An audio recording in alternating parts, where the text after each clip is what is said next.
नमस्ते, मैं Pradeep Kumar Sharma maths class में आपका स्वागत करता हूं। आज मैं वैदिक गणित के अंदर घनमूल सिखाने का प्रयास करूंगा। उससे पहले मैंने द्वंद्व योग से वर्गमूल दिया था। अब घनमूल जो बड़ा प्रश्न होता है और उसकी बड़ी साधारण और अच्छी ट्रिक है। पहले तो मैं आपको उसका आंसर निकालने का ही तरीका बता दूंगा और फिर उसके बाद में किस ट्रिक से उसको लिखते हैं, आसान तरीके से आप उसको याद कर सकते हैं। देखिए, घनमूल जो आपकी बुक में 1.3 प्रश्नावली है, घनमूल। इसे हल करने के लिए देखो, बोर्ड परीक्षा में आप ये रफ काम करके तैयार रखें, बहुत सही रहेगा। ये हमें घनमूल मिलेगा। इधर एक घन संख्या, यानी 1 को 3 बार गुणा करने से 1 आएगा, तो 1 का घनमूल 1 होता है। 2 को 3 बार गुणा करने से 8, तो 8 का घनमूल 2 होता है। 3 को 3 बार गुणा करो 27, 27 का घनमूल 3 है। 4 को 3 बार गुणा करो 64, 64 का घनमूल 4 है। ऐसे ही 5 यानी 125 का घनमूल 5, 216 का घनमूल 6, 343 का घनमूल 8, 512 का घनमूल 8 होगा, 343 का 7 होगा, 729 का 9 होगा। इस प्रकार आप ये टेबल बना लें। अब देखो, इसमें मैं आपको एक ट्रिक बता रहा हूँ, उसको आप चिन्ह कर लें। जैसे घन संख्या यहाँ 1 आई और घनमूल वाली संख्या भी 1 है। इसका मतलब इधर 1 है और इधर 1 आ गया, तो ये मान के चलो नहीं बदलेगा। इधर 2 है लेकिन इधर 8 बदलेगा। इधर 3 है, इधर 7 है, बदलेगा। इधर 4 है और इधर भी देखो 4 आ गया इकाई में, इसलिए नहीं बदलेगा। मैं उनको टिक कर रहा हूं जो नहीं बदलेगा। इधर 5 है, इसकी इकाई में 5 आ गया, नहीं बदलेगा। इधर 6 है, इसकी इकाई में 6 आ गया, नहीं बदलेगा। इधर 7 है, इधर 3 आ गया, बदलेगा। इधर 8 है, इधर 2 आ गया, बदलेगा। और इधर 9 है, इधर 9 आ गया, नहीं बदलेगा। अब देखो, बदलने वाली संख्या कौन सी होगी? परमित्र अंक में बदलता है।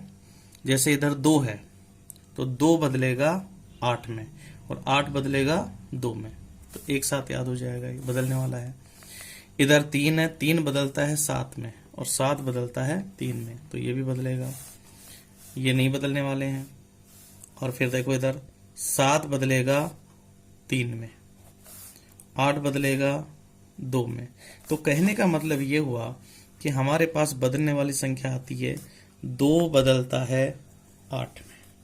आप इसको वैसे भी लिख सकते हैं जैसे आप साइंस में लिखते हो, उत्क्रमणीय अभिक्रिया की तरह। तो ये चिन्ह लगा करके लिख दें कि 2 बदलेगा 8 में और 8 बदलता है 2 में। ऐसे ही 3 और 7 के लिए भी लिख सकते हैं।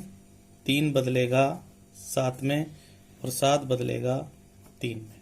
बाकी संख्या नहीं बदलेंगी। अगर हमें 2 और 3 याद हैं तो पूरा याद हो जाता है। अब बदलेगा नहीं बदलेगा, इसका कैसा प्रयोग करें? देखो, मैं बताऊंगा आपको। घनमूल कोई भी संख्या दी है तो हम इसे भाग विधि से कर रहे हैं। घनमूल को वैदिक विधि है, तो आप इकाई के अंक की तरफ से घन नाम 3 का होता है, इसलिए 3-3 अंकों का जोड़ा बनाएंगे। तो एक जोड़ा ये हो गया और दूसरा जोड़ा 2 अंकों का है। तो देखो, सबसे पहले हम इसका आंसर निकालना सिखा देता हूं मैं। आंसर से ही इसकी ट्रिक होती है लिखने की। तो 2 अंकों में बिल्कुल भी जोर नहीं आता, आंसर आ जाता है। जैसे ये है 68, पहला अंक यहाँ आ गया 68। तो 68 के लिए देखो, आपने जो ये घनमूल का पहाड़ा लिखा था उससे देखिए, 68 का पहाड़ा अपन देख रहे हैं, 27 कम रह जाता है, 125 ज्यादा हो जाता है, इसका मतलब 64 आएगा और 64 का घनमूल होगा 4। इसका मतलब इसके आंसर का पहला अंक होगा 4।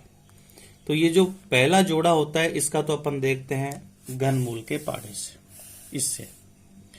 और जो दूसरा अंक देखेंगे वो बदलना है नहीं बदलना, उससे देखेंगे। देखो, इसका एकाएक अंक है 1, इसका एकाएक अंक कितना है? 1। तो देखिए इधर क्या 1 बदलेगा? क्योंकि दोनों तरफ 1 आ रहा, तो मैंने क्या कहा था? 1 नहीं बदलता। पुनः सुन लें, 1 नहीं बदलेगा, 4 नहीं बदलेगा, 5 नहीं बदलेगा, 6 नहीं बदलेगा, 9 नहीं बदलेगा। बदलने वाला होता है 2 8 में, 8 2 में, 3 7 में, 7 3 में। तो देखो, ये 1 आ गया, 1 नहीं बदलता, इसलिए 1 लिख देंगे। इसका आंसर हमने पहले निकाल लिया, 41 होगा। अब इसको लिखते कैसे हैं? तो उसका एक ट्रिक है लिखने का। देखो, सबसे पहला अंक लेते हैं, पहले जोड़े के लिए पहला अंक काम करेगा, दूसरा जोड़े में अंक लेते ही दूसरा अंक प्रभावित हो जाएगा। तो पहला अंक, पहला जोड़ा है 68 का, तो पहला अंक 4 लेंगे, तो हमें इस 4 की घात 3 लिखनी है, यानी 4 का घनमूल और माइनस का चिन्ह लगा दें, क्यों घटाना होता है। 4 को 3 बार गुणा करने से देखो यहां देखकर लिख सकते हैं 64 आता है, तो आप इसके नीचे 64 लिख दें, यह आएगा माइनस का, फिर घटा दें। तो देखो 8 में से 4 गए 4, 6 में 6 गए 0।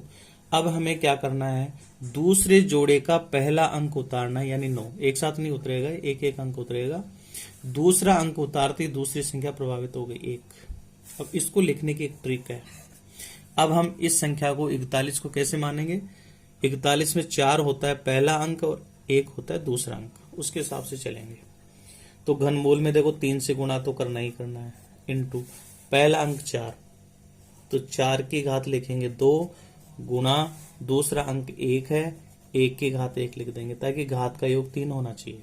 अब इसको अपन गुणा करते हैं, 4 चौक 16, 16 एकम 16, 16 × 48, तो माइनस के आ गए 48।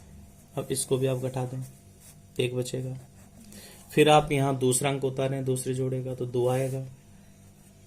अब इसको लिखने का तरीका क्या होगा वो ध्यान से देखना, -3 ऐसे कैसे आएगा।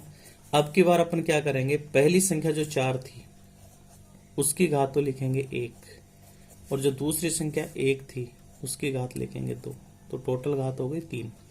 4 एकम 4, ये 1 आएगा, 4 एकम 4, और ये हो गया 4 × 12, तो ये आ गए -12। अब आप घटाएंगे तो 0 बचेगा। अब हम इसका तीसरा अंक उतार लेंगे 1। अब ये घनमूल की प्रक्रिया पूरी हो जाएगी।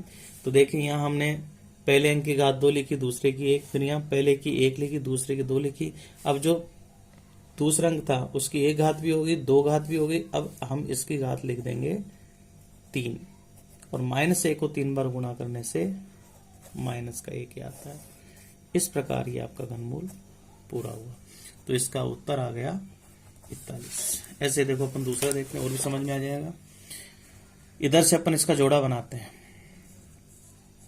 3 अंकों का ये जोड़ा हो गया, 3 अंकों का ये हो गया। पहले इसका आंसर निकालते हैं। 636 किसके पास की संख्या है, देखो 27, 64, 636 का मतलब ये तो ज्यादा हो गया, 729 512 के पास की है।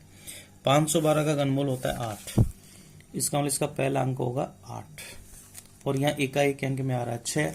तो देखते हैं 6 बदलता है कि नहीं बदलता। देखो ये 6 है, इधर भी 6 नहीं बदलेगा, इसका मतलब 6 का 6 रहेगा। ये उत्तर आ गया।